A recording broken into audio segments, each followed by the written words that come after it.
Alterosa alerta sobre o caso de 4 jovens de Guaranésia e Guaxupé, que estavam desaparecidos em Santa Catarina. Isso, no final de semana, a polícia localizou os corpos dos amigos. Nós conversamos com a Silvia, a mãe de um deles. A polícia está investigando esse caso. Olha que barbaridade, os 4 foram mortos. Põe no ar. Nas fotos e vídeos, Pedro Henrique, de 19 anos. A mãe lembra com carinho de momentos únicos. Era um menino muito amoroso, um menino que amava viver. Ele tinha muitas amizades.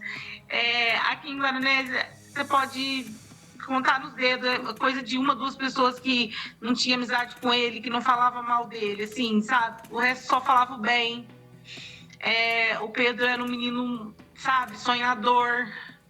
A vontade do Pedro era conquistar a carta dele. Ele deu entrada na carta dele lá em Santa Catarina. Ele estava guardando dinheiro para ele comprar a sonhada moto dele. E assim, ele era um irmão maravilhoso.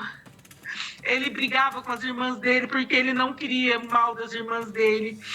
Ele tinha um amor muito imenso pelo meu pai, pela minha mãe, por mim. Ele era um menino muito seco, carrancudo, na dele. Ele não gostava de tirar foto sorrindo. Era difícil ele tirar foto comigo, mas a gente sempre estava junto. Quando ele tirava mais sério, sabe? Ele não era um menino que ficava rindo para qualquer um. Mas ele tinha um coração enorme, um coração imenso, que ele podia tirar dele para ajudar as pessoas, ele tirava. Então, me dói demais, porque o meu filho, o filho das outras mães, e eu penso em qualquer pessoa, não mereceram e não merece passar o que eles passaram, sofrer como eles sofreram.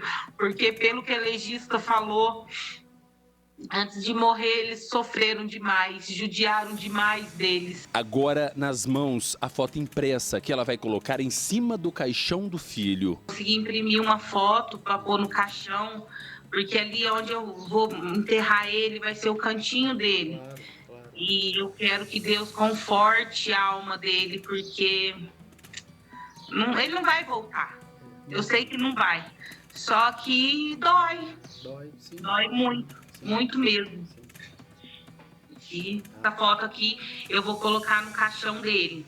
Essa aqui eu vou colocar no caixão dele.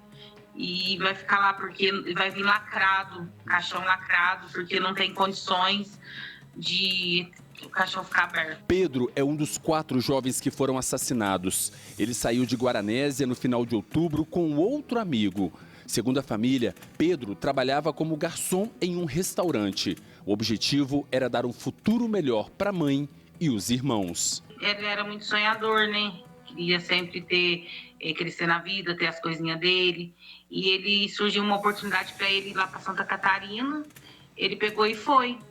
Ele foi e ele falava que ele ia, que ele queria dar um futuro bom para mim, para as irmãs dele, que se Deus quiser ele ia voltar até o final do meio do ano para me levar embora com ele. Velho, ele é o primogênito. No caso, eu tenho ele de 19, uma menina de 14, uma menina de 12 e a nenenzinha de 4 meses. Ele é o mais velho.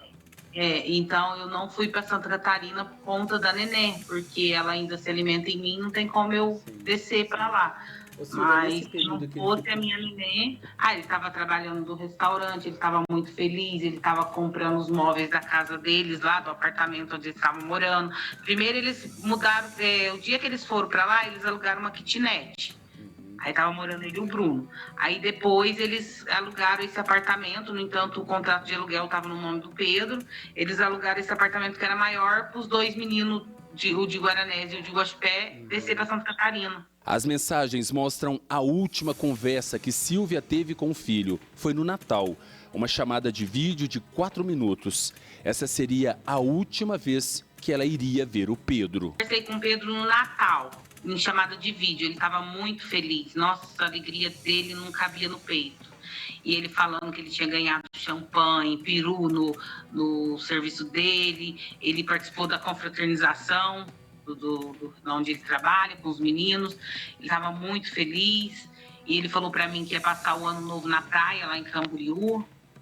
Tava todo alegre. Aí, beleza, passou, conversei com ele no Natal. Depois disso, mensagens que ficaram sem resposta. Começava naquele momento uma grande angústia. Notícia nas redes sociais, graças à imprensa, foi divulgado muito rápido pela imprensa.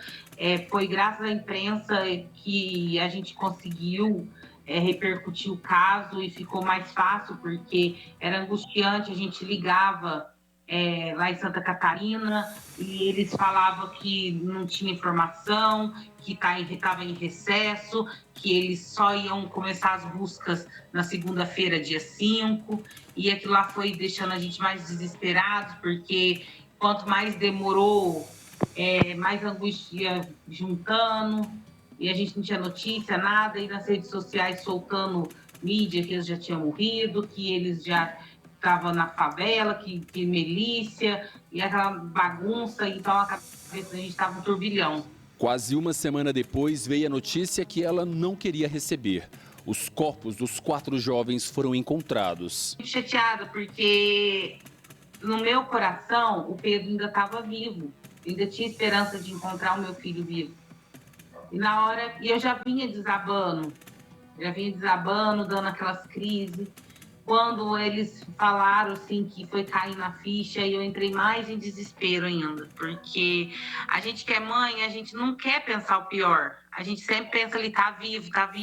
E eu dormia, eu escutava o Pedro me chamando, eu sonhei com ele, que ele estava em um buraco, amarrado às pernas e os braços, e ele estava, na verdade, acharam ele de pernas e braços amarrados dentro de uma vala. Então, assim, é muito triste, muito angustiante. Aí você vê nas redes sociais as pessoas criticando, as pessoas julgando por causa de tatuagem, por causa de aparência, por causa de foto, desejando mal, chamando de malandro, chamando de bandido, sendo que os meninos eram trabalhadores. Se eles não fossem trabalhadores, eles não estariam trabalhando. E jamais, se eles fossem de alguma facção, eles iam saber da facção de lá, jamais eles teriam ido para lá. Entendeu? Então, assim, eles foram para melhora. O meu filho mesmo falava, eu vou mudar a vida da minha mãe e das minhas irmãs. Então, isso me dói muito, muito, de saber o tanto que ele está sendo criticado e julgado, sabe? E eu quero justiça, porque se a gente não repercutir, continuar repercutindo esse caso, para as pessoas bater de cima, a imprensa bater de cima, a polícia não vai fazer nada. Porque é uma coisa assim que vai ficar debaixo dos panos, pronto, achou, acabou, entendeu? E não é assim, porque os meus filhos não o meu filho e os meninos não foram as únicas vítimas. Segundo ela, os corpos estavam amarrados e a família afirma que mutilados na cidade de Biguaçu, Santa Catarina. Aí confirmaram, certo? Falaram que eles estavam todos ali machucados, todos no começo de decomposição, que o corpo foi... No entanto, a legista falou que os corpos foram enterrados e desenterrados para aparição. Entendeu? Chegaram a enterrar os corpos dos meninos, depois desenterraram, jogaram nessa vala no meio da mata para poder achar. Porque por causa do apelo, por causa da mídia, porque foi muito grande a mídia, foi muito repercutido demais, porque eu acho assim, é interior, então eles certo devem ter pensado assim, é meninos de interior, a família não tá nem aí, não é assim. Ainda se sabe pouco do que realmente motivou os crimes, mas Silvia acredita que o filho foi morto por engano. E eles foram confundidos com pessoas de outras facções, aí foi o que estava no comentário. E eles foram confundidos e assassinados, levados e assassinados. Porque o estado que estava o corpo deles foi muito triste. Eles foram reconhecidos por tatuagem, porque tinha cabeça raspada, sem os olhos, cabeça arrancada. Entendeu? E para nós que é mãe, é muito triste escutar isso. Então, às vezes, eu fecho os olhos assim, sabe, eu não tento imaginar, mas vem na minha mente eles torturando o meu filho. O velório e o enterro deve acontecer nesta terça-feira em Guaranésia. A mãe agora cobra por justiça. Quero justiça pelo meu filho, porque não é só o meu filho que é vítima, tem os outros 3 meninos, fora os outros 3 meninos, vão haver mais vítimas, tem mais vítimas, porque se fazem isso e tentar esconder o corpo dos meus filhos, meu filho e dos meninos, pode ter certeza que onde achou o deles vai ter mais corpos. Então não é o primeiro, não é o segundo, não é o terceiro, e vai continuar acontecendo e as autoridades não vão fazer nada. Vai abafar o caso e ficar ali o caso abafado. E eu acho isso injusto, porque tem famílias envolvidas, tem mãe, tem pais, tem avós. No entanto,